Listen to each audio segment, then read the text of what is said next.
ನಮಸ್ಕಾರ ಎಲ್ರಿಗೂ. ನಿಮ್ಗೆಲ್ಲ ಗೊತ್ತಿದೆಯಲ್ಲ, 111ನೇ CVV ಜಯಂತಿ ಅಂಗವಾಗಿ ಚಿಕ್ಕಬಳ್ಳಾಪುರ ಜಿಲ್ಲಾದ್ಯಂತ ನಮ್ಮ ನವೀನ್ ಕಿರಣ್ ರವರ ನೇತೃತ್ವದಲ್ಲಿ ಇವತ್ತು 15ನೇ ತಾರೀಕು ಬೃಹತ್ ಅನ್ನದಾನ ಕಾರ್ಯಕ್ರಮವನ್ನು ಹಮ್ಮಿಕೊಂಡಿದ್ದೀವಿ. ಅದು 30ನೇ ದತ್ತಿ ಜಯಂತಿ ಅಂಗವಾಗಿ ನಾನಾ ಕಡೆ ಅಂದರೆ ಇವಾಗ ಸಿವಿಲ್ ಬಸ್ ಸ್ಟ್ಯಾಂಡು, ಆಮೇಲೆ ಗೌರ್ಮೆಂಟ್ ಬಸ್ ಸ್ಟ್ಯಾಂಡು, ಮಾರ್ಕೆಟು, ಆಮೇಲೆ ಜೂನಿಯರ್ ಕಾಲೇಜು, ಪೆರೇಸಂದ್ರ, ಮಂಡಿಕಲ್ಲು, ನಂದಿ, ಮಂಚನಹಳ್ಳಿಯಲ್ಲಿ ಇವತ್ತು ಅಟ್ ಎ ಟೈಮಲ್ಲಿ ಒಂದೇ ಸಲ ಅನ್ನದಾನ ಕಾರ್ಯಕ್ರಮವನ್ನು ಹಮ್ಮಿಕೊಂಡಿದ್ದಾರೆ. ಯಾಕೆಂದರೆ ದತ್ತಿ ಜಯಂತಿ ಅಂಗವಾಗಿ ನಾನಾ ಕಾರ್ಯಕ್ರಮಗಳನ್ನು ಹಮ್ಮಿಕೊಂಡಿದ್ದಾರೆ. ಅದರಲ್ಲಿ ಗಿಡ ನೆಡುವುದಾಗ್ಬೋದು, ಅನ್ನದಾನ ಆಗ್ಬೋದು, ಅದಕ್ಕೆಲ್ಲ ಮುಖ್ಯವಾಗಿ ರಕ್ತದಾನ ಒಂದು ಕಾರ್ಯಕ್ರಮವನ್ನು ಇದೇ ತಿಂಗಳು 23ನೇ ತಾರೀಕು ಬೃಹತ್ ರಕ್ತದಾನ ಹಮ್ಮಿಕೊಂಡಿದ್ದಾರೆ. ಇದಕ್ಕೆಲ್ಲರೂ ಕೂಡ ಸಾಥ್ ಕೊಡಬೇಕು. ಅದ್ರ ಜೊತೆಗೆ ನಾವು ಪ್ರಚಾರ ಮಾಡ್ತಾ ಇದ್ದೀವಿ, ಪ್ರತಿಯೊಬ್ಬರು ಕೂಡ ರಕ್ತ ನೀಡಬೇಕು, 3 ಜನ ಜೀವ ಉಳಿಸಬೇಕು. ಈ ಒಂದು ಕಾರ್ಯಕ್ರಮವನ್ನು ನಮ್ಮ ತನು ಮನ ಕೊಡೋದೆಲ್ಲ ಮುಖ್ಯ, ಮನಸ್ಸಿರ್ಬೇಕು ಪ್ರತಿಯೊಬ್ಬರಿಗೂ. ಆ ಮನಸ್ಸಿರೋರು ಅಂದರೆ ನವೀನ್ ಕಿರಣ್ ಸರ್ ಅವರು ಈ ರೀತಿ ಕಾರ್ಯಕ್ರಮ ಹಮ್ಮಿಕೊಂಡು ಬೃಹತ್ ರಕ್ತದಾನ ಹಮ್ಮಿಕೊಂಡಿದ್ದಾರೆ. ಇಡೀ ಜಿಲ್ಲಾದ್ಯಂತ ಅಲ್ಲ, ರಾಜ್ಯಾದ್ಯಂತ ಕೂಡ ಬರ್ತಾ ಇದ್ದಾರೆ ರಕ್ತದಾನ ಕೊಡೋಕ್ಕೆ. ಈ ಸಲ ನಾವು ಟಾರ್ಗೆಟ್ಗಿಂತ ಹೆಚ್ಚು ಸಾವಿರಾರು ಗಟ್ಟಲೆ ಮಾಡಬೇಕು ಅಂದ್ಕೊಂಡಿದ್ವಿ. ಈಗಾಗಲೇ ನಿಮಗೆ ಗೊತ್ತಿದೆಯಲ್ಲ, 2012ರಿಂದ ಹಿಡಿದು 2025ರವರೆಗೆ 11,050 ಯೂನಿಟನ್ನು ರಕ್ತ ಕಲೆಕ್ಟ್ ಮಾಡಿ ನಾವು ಈ ಒಂದು ರಾಜ್ಯಕ್ಕೆ ನೀಡಿದ್ದೀವಿ.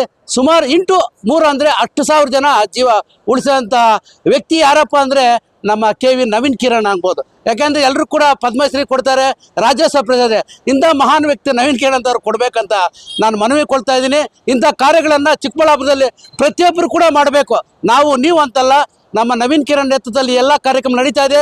ಇದಕ್ಕೆಲ್ಲ ಸಹಕರಿಸಿದಂಥ ಎಲ್ಲ ಸಾರ್ವಜನಿಕರಿಗೆ, ಎಲ್ಲ ಮಾಧ್ಯಮದವರಿಗೆ ಎಲ್ಲರೂ ಕೂಡ ಆನಂದ ಧನ್ಯವಾದಗಳನ್ನ ಅರ್ಪಿಸ್ತಾ ಇದ್ದೀವಿ. ಜೈ ಹಿಂದ್, ಜೈ ಕರ್ನಾಟಕ ಮಾತೆ. ಆನಂದ್, PPHS ಶಾಲಾ ಶಿಕ್ಷಕರು.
ವಾಟರ್ ಪ್ಯಾಕೆಟ್ ಕೊಡಪ್ಪ.